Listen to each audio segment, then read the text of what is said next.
Good afternoon, everyone, and welcome to our regular council meeting for December 4th, 2023.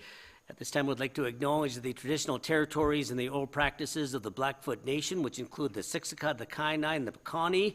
We also acknowledge the Tsuut'ina, the Stoney Nakoda First Nations, the Métis Nation Region 4, and all people who make their homes in the Treaty 7 region of southern Alberta. We're making this acknowledgement to demonstrate our continuing efforts to work together as we strive for reconciliation through increased and collective learning. Okay. District 4, eh? Yeah, okay, we got it right. Okay. We got some staff introductions. Okay, where do we start here? Greg? Yeah. Yeah, yeah. I'd like to introduce Joel Dominguez. He's our new utility operator. This started November 14th, and he's going to be operating our batch truck. Okay. Welcome. Okay. Yeah, yeah. Todd? Todd?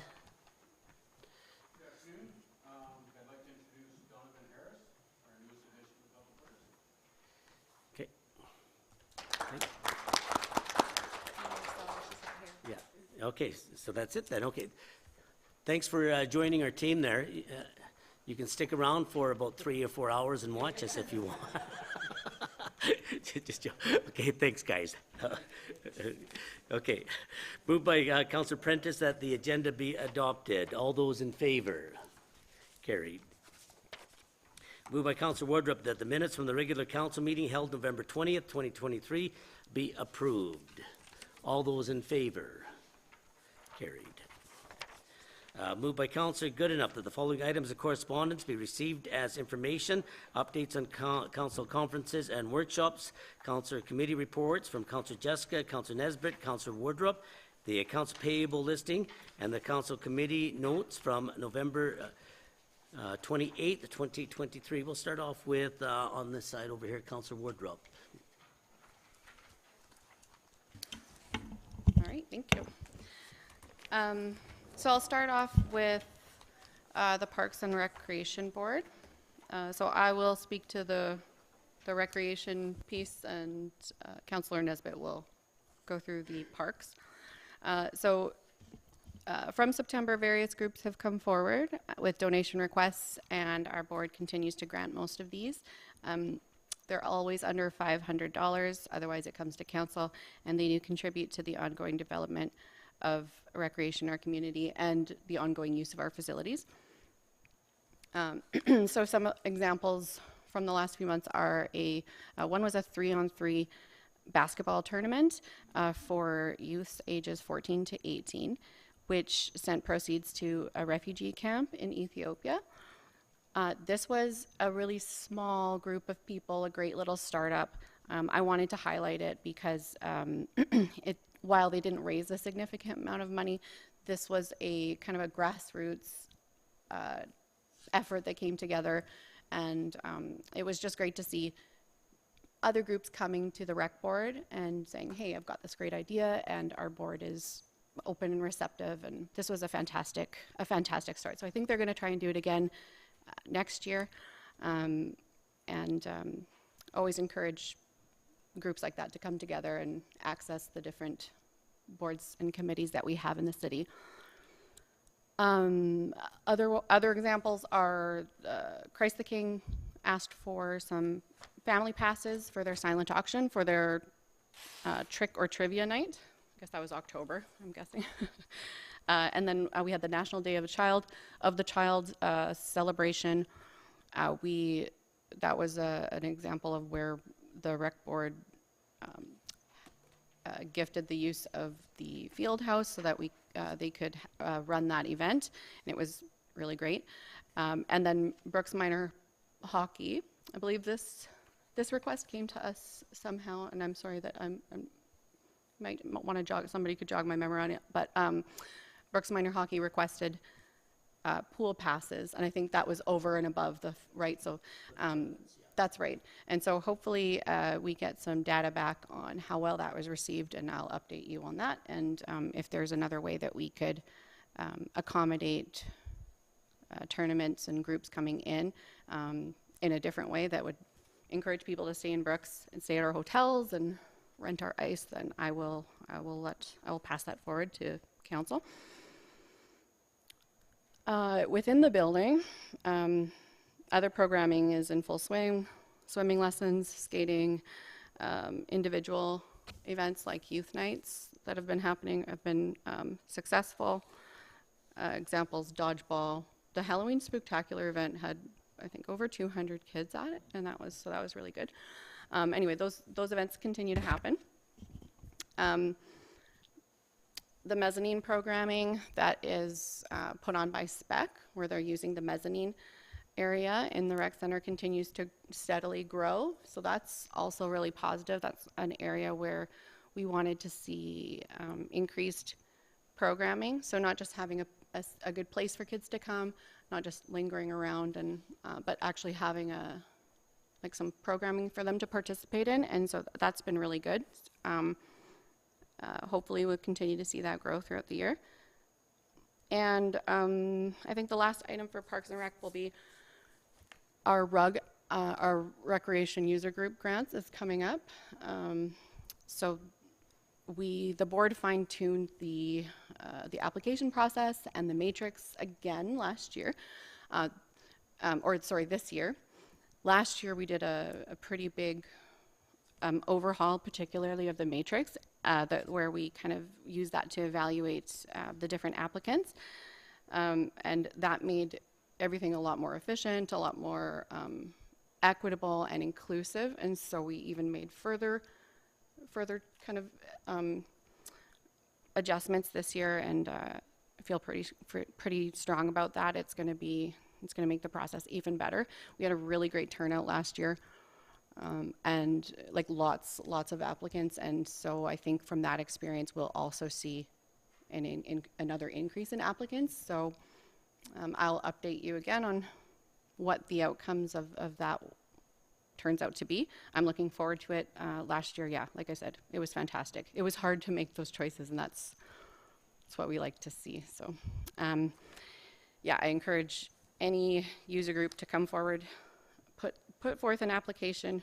It all goes to further developing the recreation options in our city, and we have lots of great groups to choose from. And that's it for my part of the Parks and Recreation.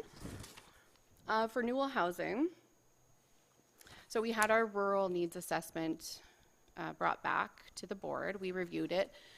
It was pretty dense, and we asked if they could kind of refocus their information to be a little bit more streamlined and give us more specific information about seniors, because that's what we were looking to really glean from that. So we gave that feedback. They came back to us. It was a lot easier to go through and digest, and I think it could be more applicable to what we're hoping to use it for, and that's the first thing will be hopefully providing some seniors housing in Bazzano. So Yeah, on that just note, the report basically gave us an indication where seniors would be, I guess, what is it, 5 or 10 years down the road, right? Yeah. Yeah, sort of an idea, as the community ages, yeah. Yeah. Yeah, and that's what we were looking for, yeah. Absolutely. And the great thing about it is that, so it's, I mean, we can use the data for Bazzano, but it also gives us a good idea of what's going to happen here in Brooks, and what are the needs going to be here in Brooks 10 years down the road, right? When we're making these decisions about different housing projects and what we should prioritize and where we should prioritize them. So yeah, and on that note, the Continuing Care Capital Grant application for that small home stream that I believe we talked about last time, that's a combination of, so the Newell Housing Foundation, Brenda Stratford Foundation, the Town of Bazzano, John Brown Architect Garden Loft System, and the County of Newell. So that got all put together, and the application was in on the deadline, which was by the deadline, sorry, which was November 30th. So hopefully that comes back with a positive result for us. We can use that to, like, there'll be lots of intensive steps involved in that, but if it's approved, then that could potentially be a way that we could pilot a garden loft, like an independent seniors facility in Bizano, and it's really neat. If it does go through, then I'll be excited to share what the technology and that program would look like. It could be a game changer. It could be really cool. So hopefully that goes through. And then, yeah, just overall new housing is continuing to adequately serve our subsidized housing needs, our seniors housing needs. We've managed to keep really reasonable in terms of rents, even though we've had to make some modern increases due to inflation. Sometimes the policy constraints just require us to move rent up to keep aligned with policy. But yeah, overall, I think that's all I have. And if I missed anything, then Mayor Petrie will. No, just with new housing, I think most of our facilities are full now. I know at Newbrook Lodge, especially during the pandemic, they had a lot of vacancies, and I can't remember, they only had about 3 in our last report, which is really good, because when you have about 26, that's a lot of revenue we're losing, whatever, but they're starting to fill it up again, which is good. Yeah, the vacancy rates, particularly at the lodge, Yeah. are looking really positive. Yeah. Yeah. Yeah, if I missed anything else, then hopefully you can cover that for me. FCSS, there's lots from this board. Lots of news. We've done a lot of work this quarter. It's really exciting. lots of new stuff in the works. So the first thing is some restructuring with the FCSF staff. So we've decided to not rehire a project coordinator. So, and that was a significant chunk of the budget. And so our current executive director and the board felt that the talent and capabilities of our current staff is definitely able to handle all of those needed tasks that was previously done by the project coordinator. And I think it was an advantage that Victoria, who's the executive director, was able to kind of sit in the role temporarily as the project coordinator. She learned the organization inside out, the role there, and so she was very confident that she could do that work going forward. So that money will be reinvested into the community in the form of funding for social services. So that's really positive. We had our funding presentations in, it was September, I believe. And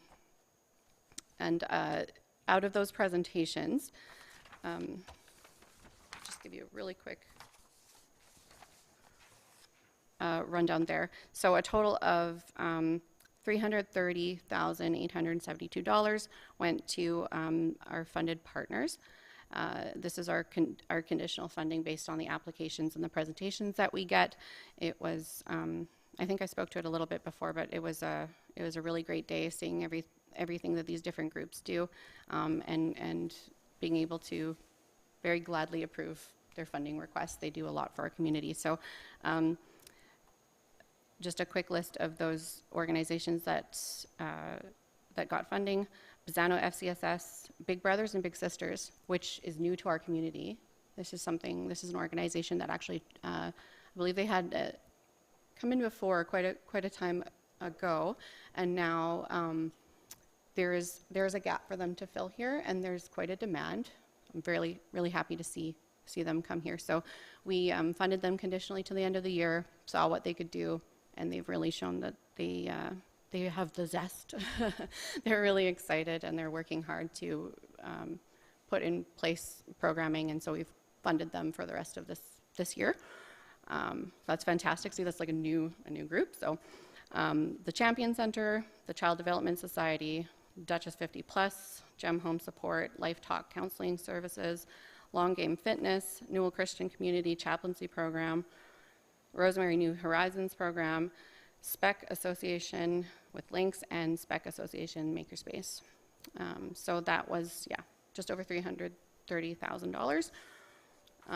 All fantastic groups. And this was, some of these new groups as a result of us opening up conditional funding to anyone in the community who wants to apply. I was really pleased to see some new faces, so that's fantastic. And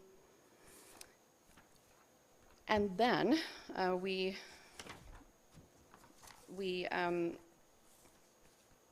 our executive director brought forward a fantastic idea of micro grants. And so in the cases where we have our funded partners, and they generally get a larger chunk of funding,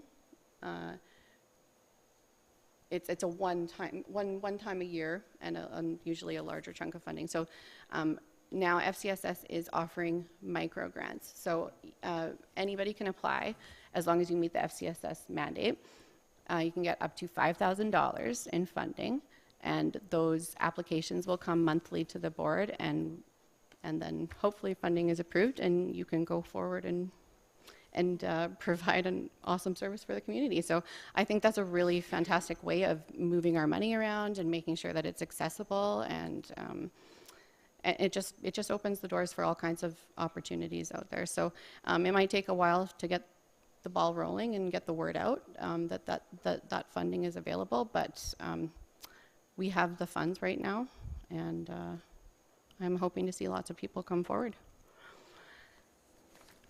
And then a couple upcoming projects, which are pretty large.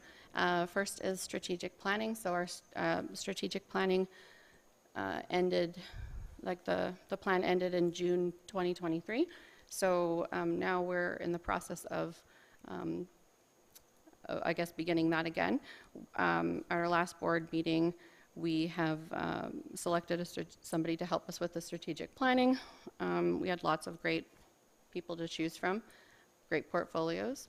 So we're looking forward to doing some planning with that person and them creating that document for us, that guiding document. And then we will be updating our policies. So this local policy hasn't been updated since 2010, so it's due for a little tune-up, and those are some other kind of more significant projects that are on the near horizon. I think that's all I have for you today. Any questions? Just, and again, I like the idea of the micro grants. I think that's a great idea because you never know what comes along during the year that might have to be funded, but I think a great idea on that one there too. And then you have a new board chair and vice chair, if you want to just mention your names. Yes, that's right. Actually so FCSS, the chair is Tina Preston, and the vice chair is Holly Johnson. One thing actually I did forget about FCSS, there's some major upgrades to the website happening. So the it's hard. It's a little outdated. It's hard to navigate. I'm not sure if it could just be more user friendly. We've got a fantastic deal with a marketing corp. I think it's Sandfly Marketing from Medicine Hat. So we're going to be moving forward that, and the updated website will be hopefully coming in the near future. Okay. Yeah. Thank you. Any questions? Councillor Idris. So, do you know what's the total in that micro grant? Like, what's the total available, like, per year? I can check. I will find that out for you. I'm not sure. Anything about Meals on Wheels? Does FCSS still do Meals on Wheels? Yep. Yes. Yep. Okay. Yeah. Yeah. And that's through. Seniors Outreach. That's right. Okay. Yeah. Seniors And Outreach. then you mentioned what's the vacancy rate in the villas? The villas. The villas, I don't believe there's a vacancy rate in the villas. So are you developing some sort of a waiting list? Like, do you have There is a waiting Yeah, list. on- Yeah, yeah, on there's the always a villas. waiting Yeah, list yeah. for the villas.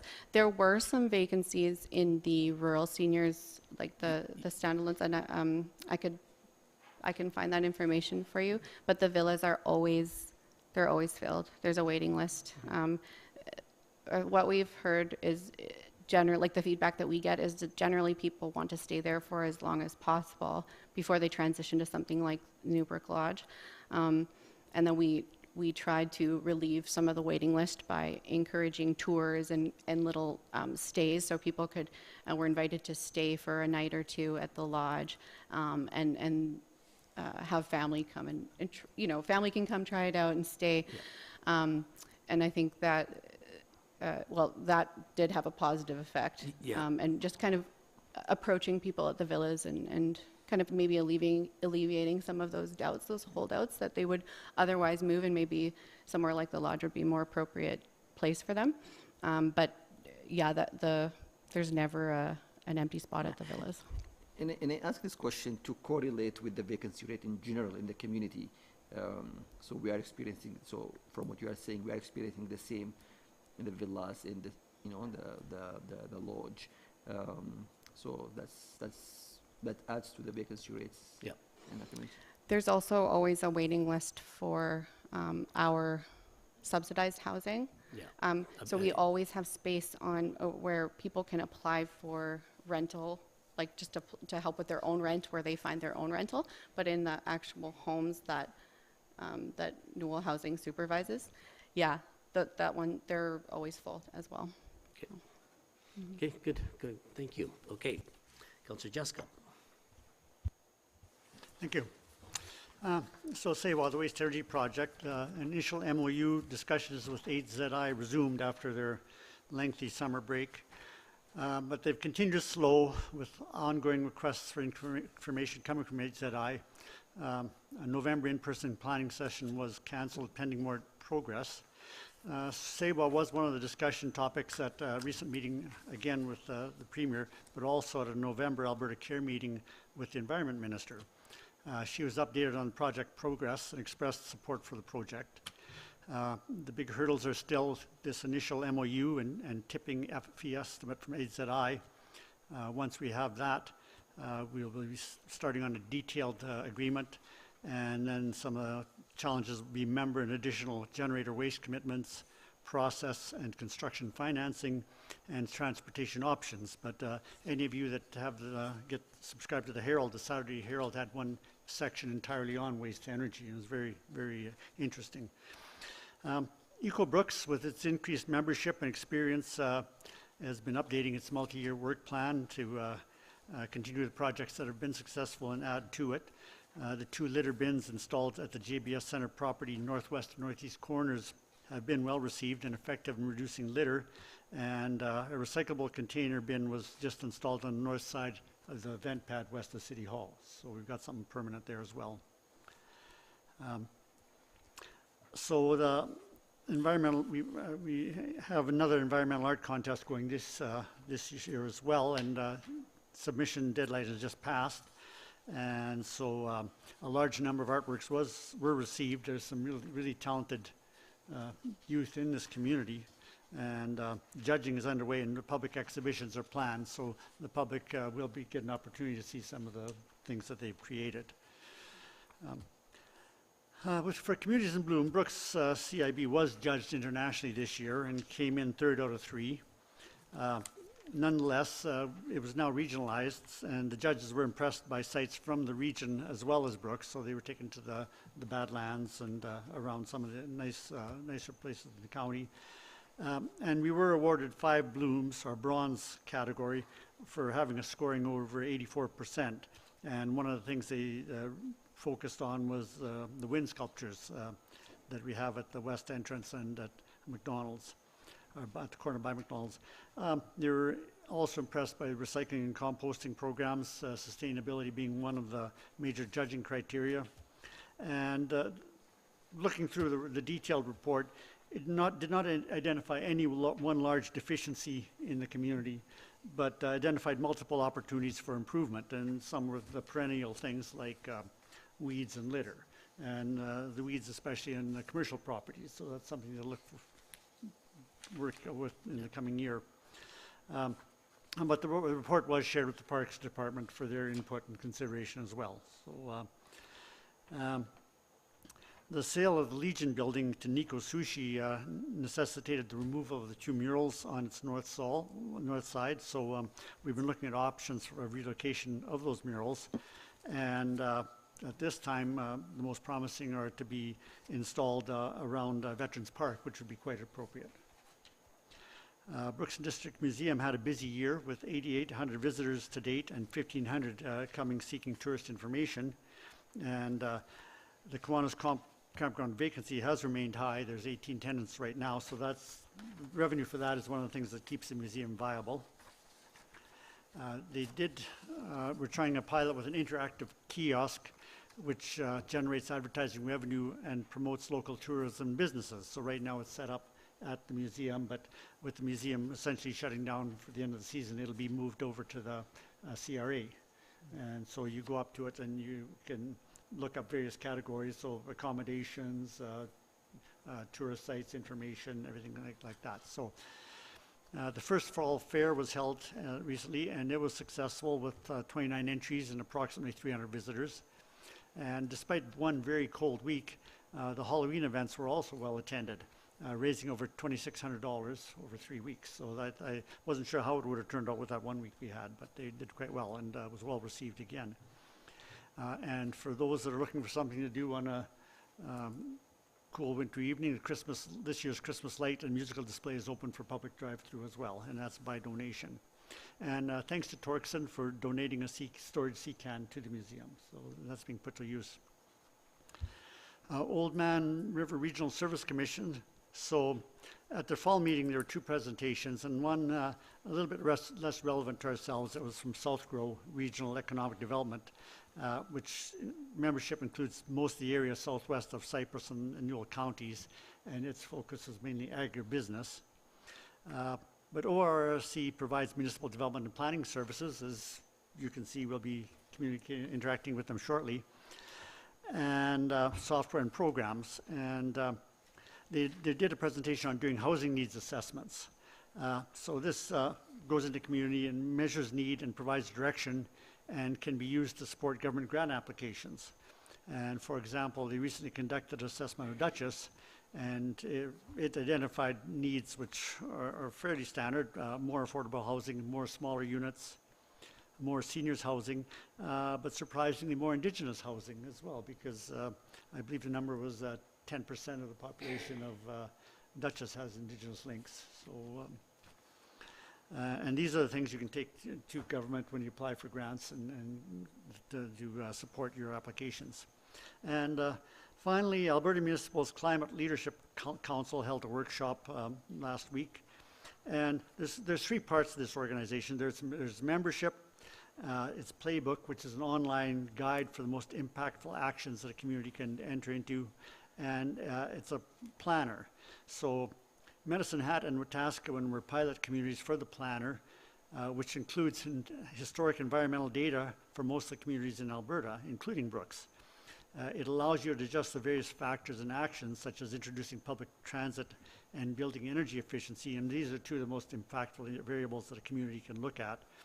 And it graphically illustrates the direct and indirect changes in local energy usage and environmental impacts when many variables are adjusted. So it's still in prototype stage. I'm looking forward to when the Brooks data has been entered, and they did let us have a look at the graphs for Brooks.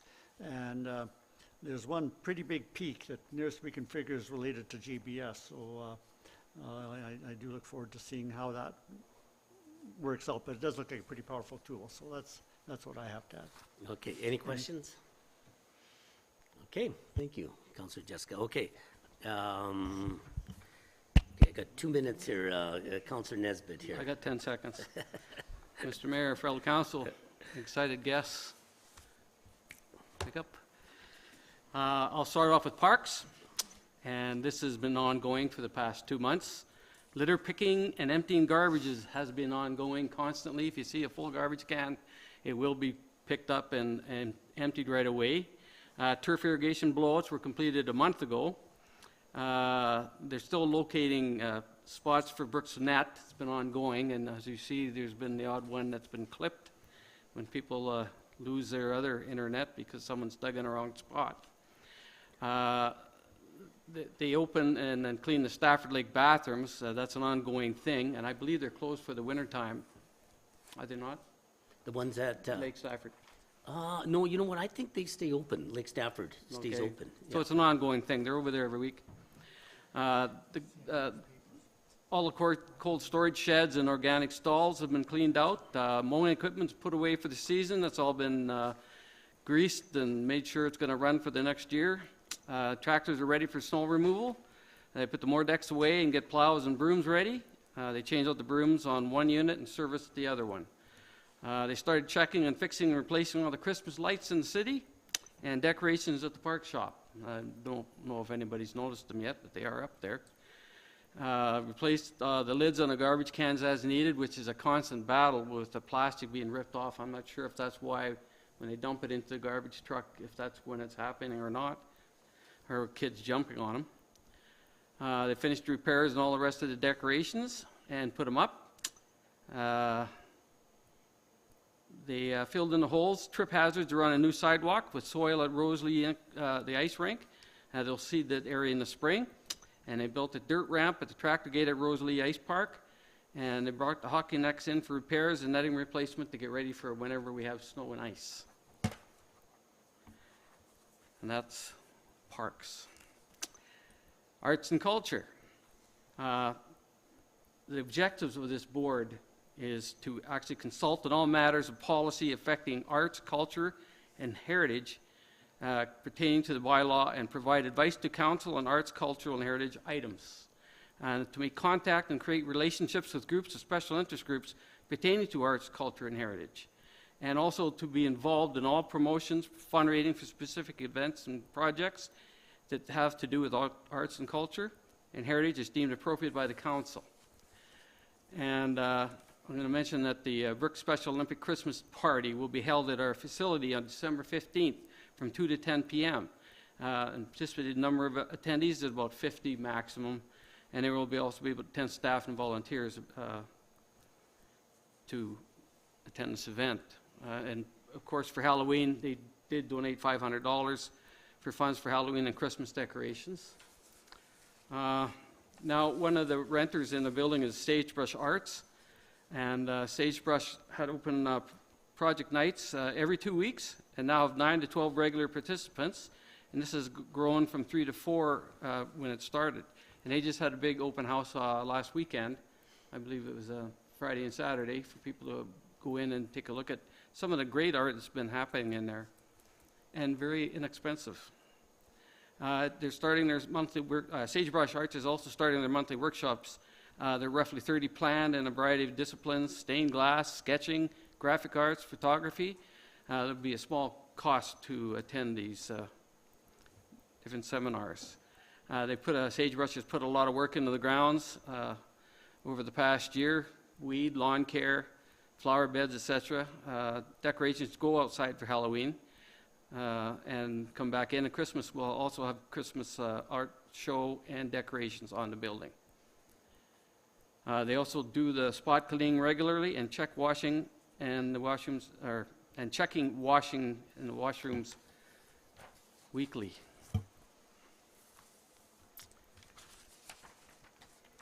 Now for the new regional services, which is our drinking water and our irrigation water.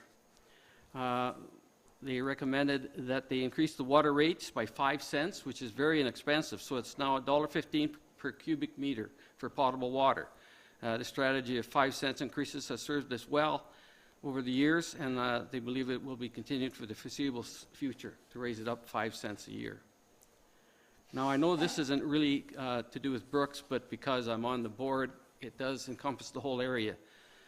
So they have, they prepared a distribution system in Rolling Hills. They had a small leak there, very small leak, and they dug up a lot till they found out where that small leak was coming from. It was a big job from a little leak. But anyways, they did find a line and repaired it, and they've all completed all the fall maintenance tasks. This includes all the system flushing, lift station cleaning, and force main maintenance. And in our water plant, we have 400 modules that filter out the water. And if you should look at one, it's only about this big, about the size of cannon shell. Can't think of anything better. And with a bunch of rods inside that collect all the particles in the water. And they ordered 5 spare memory modules, and they cost $5,837.61 a module. And when you consider there's 400 of these modules in the system, that's really expensive. And you don't want to be doing it all at once, so they do some as they fear that they're getting worn out and need to be replaced. Otherwise, everything's copacetic and running really well. Any questions? Okay. No questions? No questions. Thank you, Councillor Chief. Nesbitt. Okay, to the motion then for these reports. All those in favor? Carried. Okay, we have a public hearing here. It's a little late, but it's 5:05. I'd like to call the hearing to order at 5:05 on Land Use Bylaw Amendment 2315. An explanation of the proposed bylaw. Gavin, go ahead. Thank you, Mr. Mayor. Through the chair to Mayor and Council, Bylaw 2315 proposes to redesignate land at the intersection of 6th Street West and 6th Avenue West from commercial general to residential high density, as described in the Northeast or Northwest Area Structure Plan. As per the requirements of the Municipal Government Act, this public hearing is being held, and we look to any comments from the public. At the time of writing my report, there were no comments received and in opposition or in favor of the bylaw. In reference to the site context, this is undeveloped properties. They were subdivided in 2017, and the area structure plan was updated in 2021. The area is partially serviced with water on the north side of each parcel, and in order to determine full infrastructure needs, engineering studies will be required. The legislative context here, the ASP took from council some direction that this property should be residential, and that is at odds with the land use bylaw, which indicates that the current zoning is commercial. So given that direction of council, we're seeking that a change be made in the direction of the area structure plan. This location has a mix of housing densities, options for tenure, and a variety of other amenities in the neighborhood, including schools, shopping, future parks, and green space. These amenities are good for the long-term success of a proposal at this location. The subject site is within the boundaries of the Northwest Area Structure Plan, and as such, it has been designated as residential, and the proposed rezoning complies with that ASP. The next steps in the process this evening is to hear from the public any concerns they might have, with a recommendation this evening to move forward with second and third reading. Thank you. Okay, thanks, Gavin. Okay, person speaking in favor of the proposed bylaw. Okay, I see none. Person speaking in opposition of the proposed bylaw. I see none. Any final comments, Gavin? No, unless you have questions.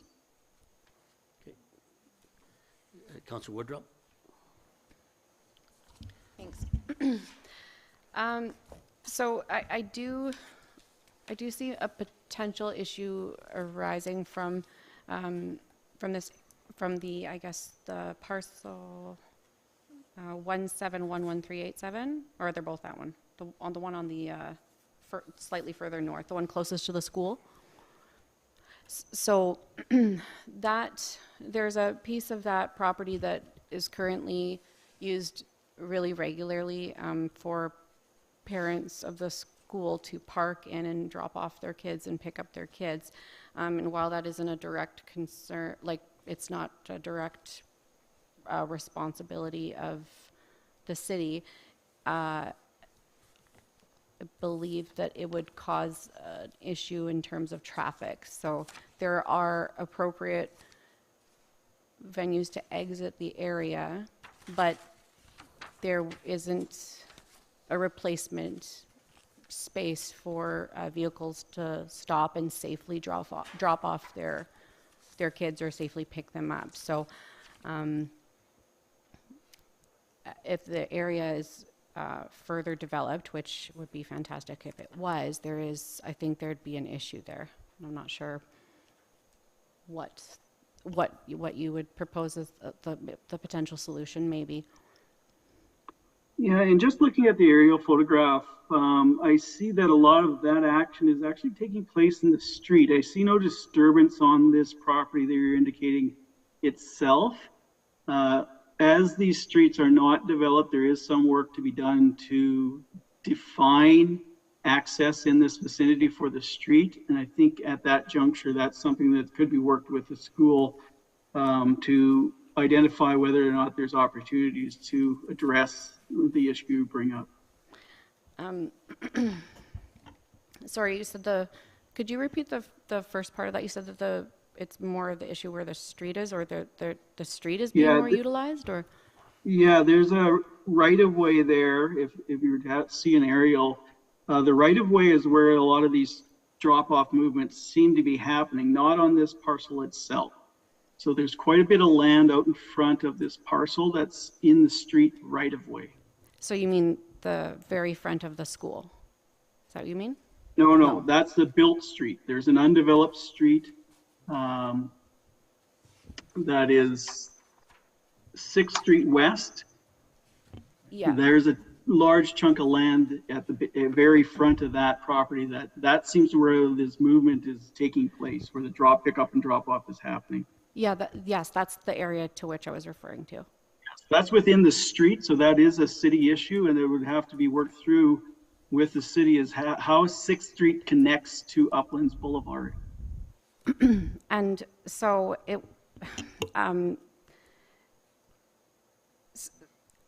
and maybe I'm just misunderstanding you, but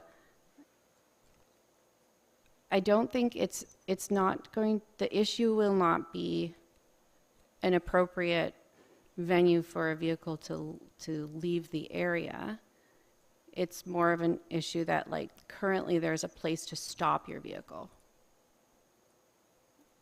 And if there's something there, then there's nowhere to stop and park.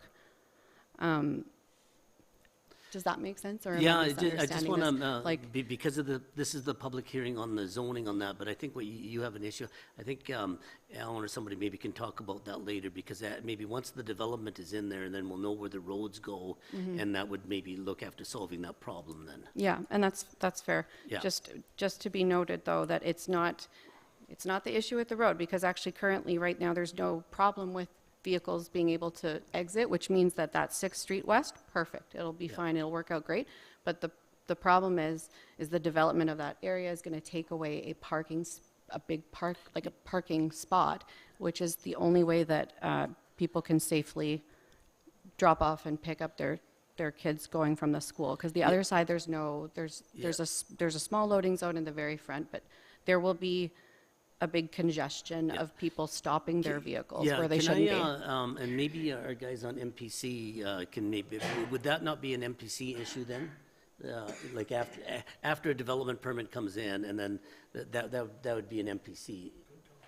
Yeah, it could be. It really would be an engineering issue. From what I'm seeing on the aerial, this is an engineering issue. So yes, when this comes forward for design and they have to build this street, they can address that area as well. Thank you. Oh, okay.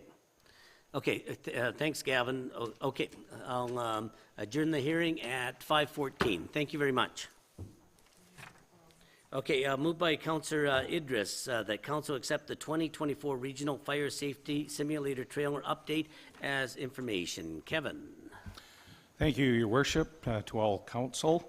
Staff wishes to update Council with information regarding the Brooks Fire Department's fundraising efforts towards the purchase of a regional fire safety simulator trailer listed in the 2024 10-year capital plan. Due to strong community support, over half of the $200,000 has been raised to purchase the public educational trailer, and staff is confident that all funds will be attained by June 2024. The wheelchair accessible solar-powered mobile trailer is fully interactive with realistic fire prevention training aids that can be tailored to both children and adults. Children learn the basics of fire safety in a realistic but safe environment. Adults train with simulated fire simulations that are intense, realistic, and completely safe. Features include digital flames, smoke, heat, and integrated sound effects that simulate emergencies in the home or in the workplace. Children are also taught hazard recognition and how to react. Severe Weather Package trains individuals on how to respond to weather emergencies. And this trailer has a lifespan projected to be 20-plus years, which will benefit all citizenry within the Brooks-Newell region for years to come. Therefore, staff recommends that Council accept this administrative report, 2024 Regional Fire Safety Simulator Trailer Update, as information. If there's any questions, I'd be pleased to answer them. Any questions? I would assume you're probably working with the schools to take it around to, around the Brooks-Newell region then? Yes, absolutely. Okay, any other questions? Okay, to the motion, all those in favor?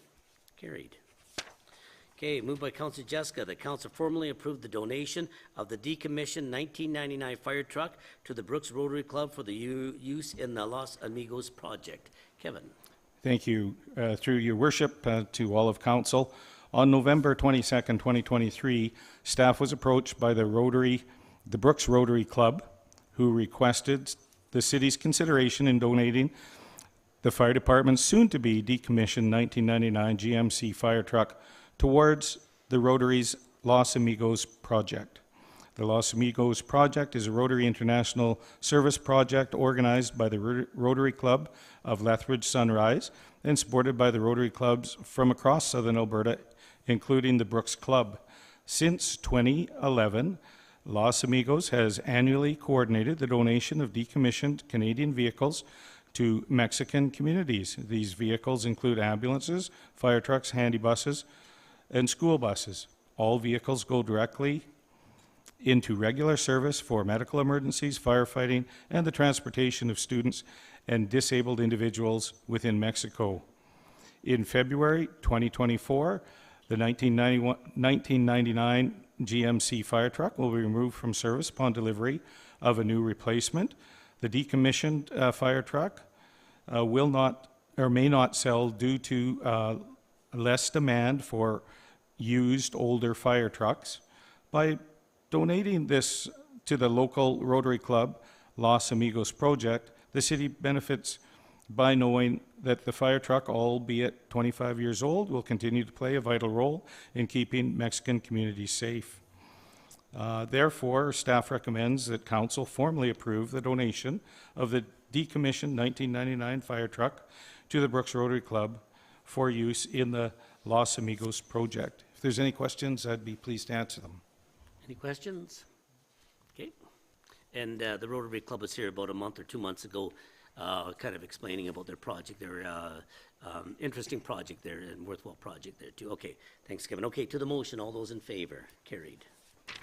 Okay, moved by Councilor Nesbitt that Zin Zhang be appointed to the Municipal Planning Commission for a first two-year term commencing December 5th, 2023 and ending December 4th, 2025. How did I do with the name? I'm not too sure we're going to see. I was going to say it a little different, so I hope I don't butcher it. But through the chair to mayor and council, the MPC is looking for another member at large, and Jing Zhang did put his application in, and they have a recommendation that he be appointed. Now, she Zhang? No, she is a Oh, she. Zin. Zin. She had put in her application, and the MPC recommended that she be appointed to the Municipal Planning Commission, and therefore we're recommending that she be appointing to the commission for a first two-year term commencing December 5th this year and ending December 4th, 2025.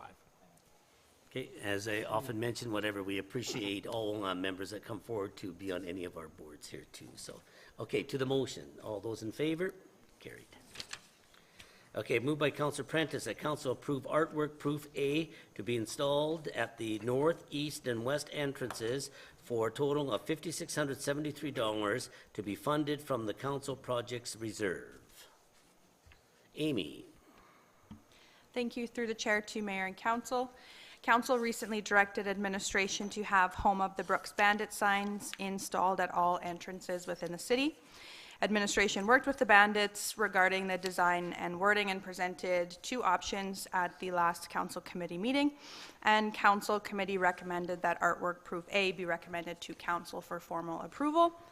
Therefore, administration recommends that council approve artwork proof A to be installed at the north, east, and west entrances for a total of $5,673 to be funded from the council projects reserve.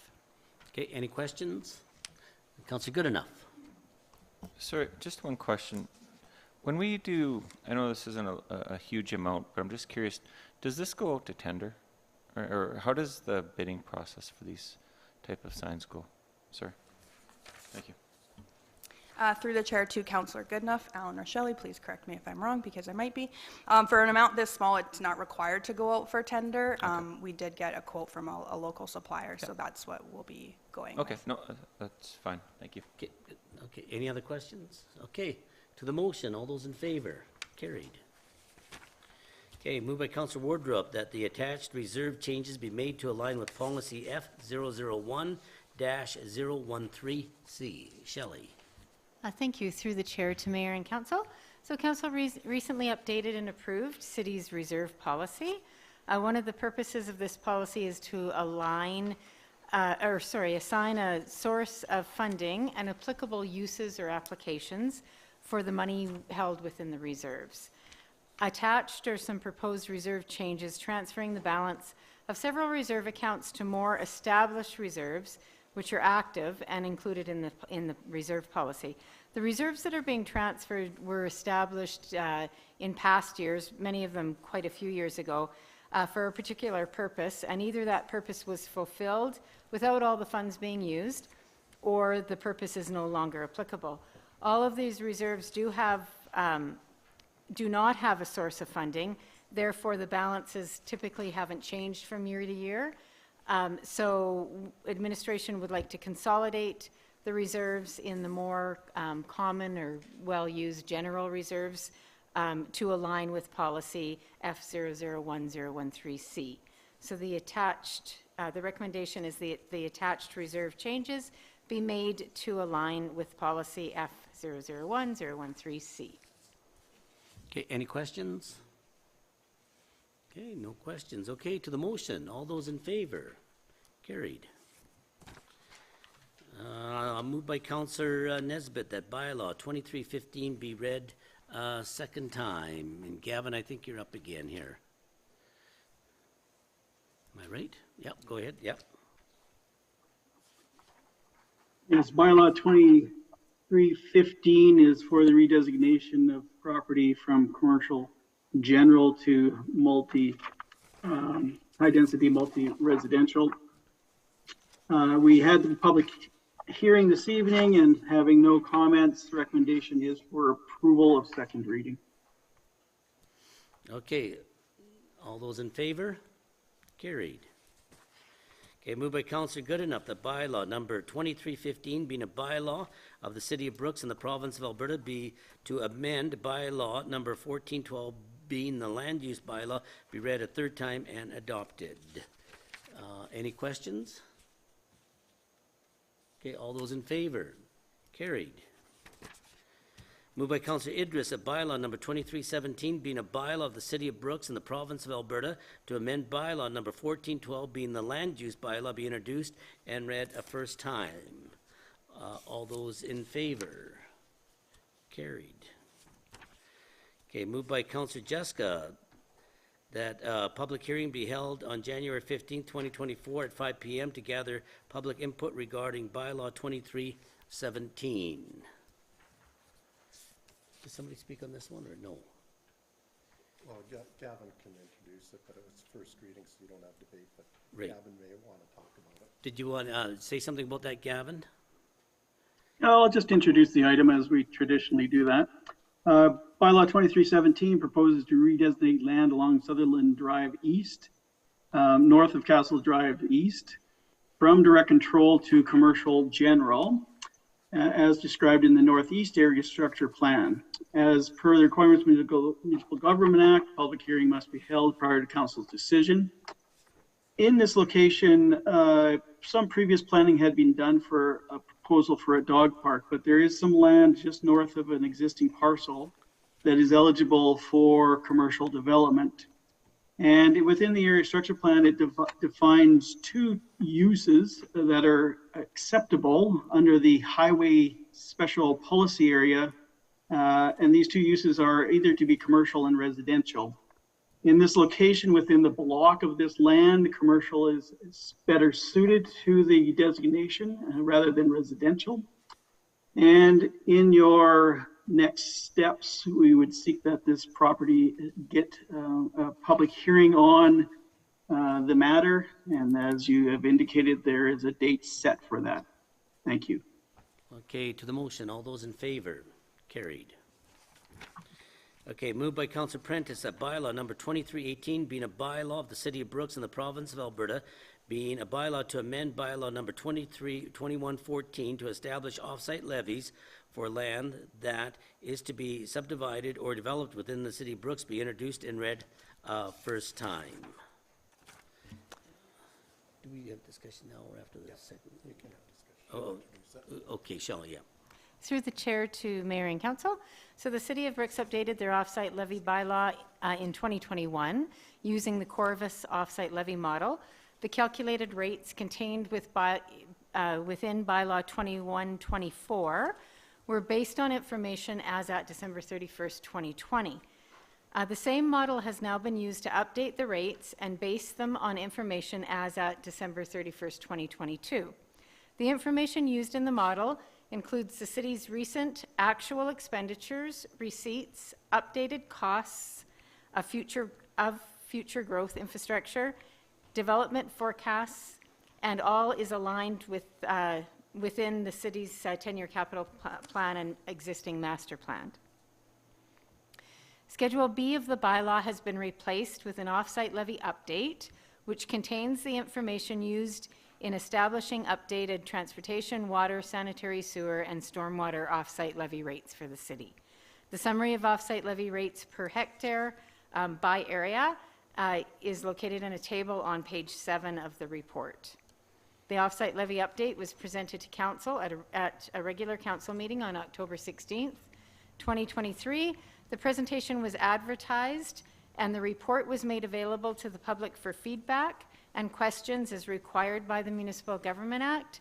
There were no comments received from the public as a result of this public consultation as of this date. The recommendation is that bylaw 2318 be given 3 readings and be adopted. Okay, to the motion, all those in favor? Carried. Okay, moved by Councillor Woodruff that bylaw 2318 be read a second time. Any questions? Okay, Councillor Goodenough. I'm just curious, there was nothing received, no feedback. Could you explain how the process of that is done, please? Sorry, Jordan. That's okay. Through the chair to Councillor Goodenough. So we did do extensive advertising of the presentation that was given to council so that if anyone was interested in receiving that information through the presentation, that they would know about it. So that was advertised quite a bit. And as soon as that was done, the presentation was given, we made the both the original report and the new updated report, which is now attached to the amended bylaw, available to the public through our public consultation. And I'll let Jordan explain that process. Yeah, through the chair to Councillor Goodenough.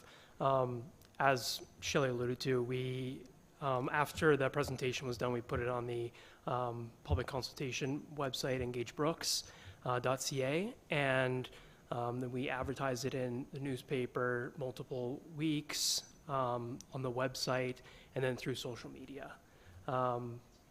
Yeah, those are our main channels to get feedback, and it just turned out that we didn't receive any feedback.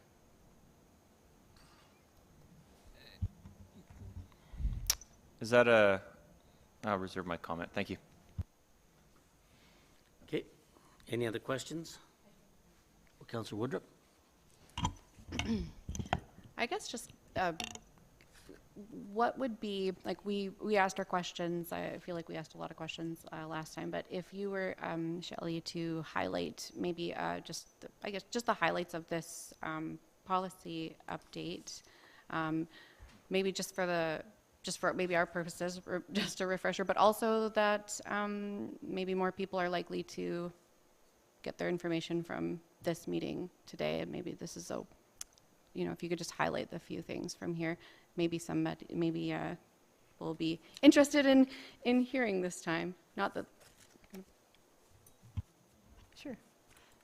Through the chair to Councillor Wardup, I will do my best. I wasn't really prepared to summarize it, but the report talks about basically the methodology of the model, and it basically starts with the information that's gathered is that the model is forecast rates for offsite levies over a 25-year rolling 25-year period.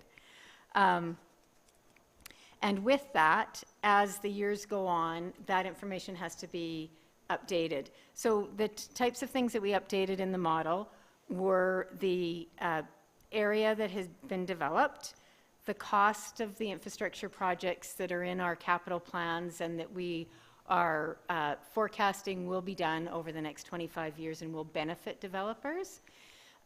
The proportion that those plans will benefit the developers versus the city, public lands or what have you, it was established back in the original report, and we didn't make any changes to those. That was done in the original process with MPE and Corvus themselves. But anything that had happened in the last 2 years that affected the whole model was updated. And the key findings were that the offsite levy, within the offsite levy period, our total infrastructure costs to be included in the bylaw was approximately 100 million.